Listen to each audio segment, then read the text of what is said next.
விடுதலை பயணத்தில் உள்ளூராட்சி அதிகார சபைகளுக்கான இந்த தேர்தல் என்பது ஒரு சிறிய குட்டி அரசுக்கான முதன்மை தேர்தல். அந்த வகையில் ஏற்கனவே கரைச்சி பிரதேச சபை, பச்சிலப்பள்ளி பிரதேச சபைகளுக்கான தேர்தல் விண்ணப்பங்களை நாங்கள் கடந்த 17ஆம் தேதி விண்ணப்பிக்கின்றோம். இன்று பூனேரி பிரதேச சபைக்கான தேர்தல் நியமன பத்திரங்களை இன்றைய தினம் தாக்கல் செய்திருக்கிறோம். குறிப்பாக பூனேரியில் உள்ள 11 வட்டாரங்கள் முழுமையாக மக்கள் எங்களுக்கு ஒரு ஆணையை தருவார்கள்.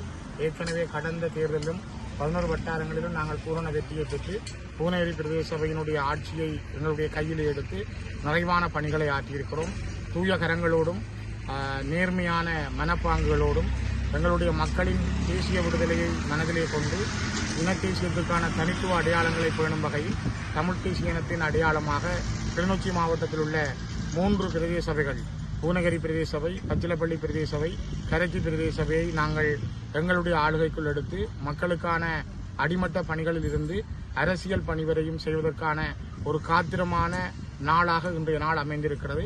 அந்த வகையில் மக்களுடைய ஆணையை பெறுகின்ற, அவர்கள் எங்களுக்கு ஆணை தருகின்ற ஒரு தொடக்க நாளாக நாங்கள் இந்த நாளை பார்க்கிறோம். மகிழ்ச்சியோடும் நல்ல மனதோடும் தூர நோக்கோடும் எங்கள் மக்களுக்கான பணிகளை ஆற்றுவதற்காக நாங்கள் எங்களுடைய கரங்களை இறுக்கமாகவும் ஒற்றுமை உணர்வோடும் இறுகப்பற்றி நிற்கிறோம். அந்த வெற்றிக்கான பாதை தமிழ் தேசிய இனத்துக்கான நல்ல ஒரு அடையாளத்தை தரும் அந்த நம்பிக்கையோடு பயணிக்கிறோம்.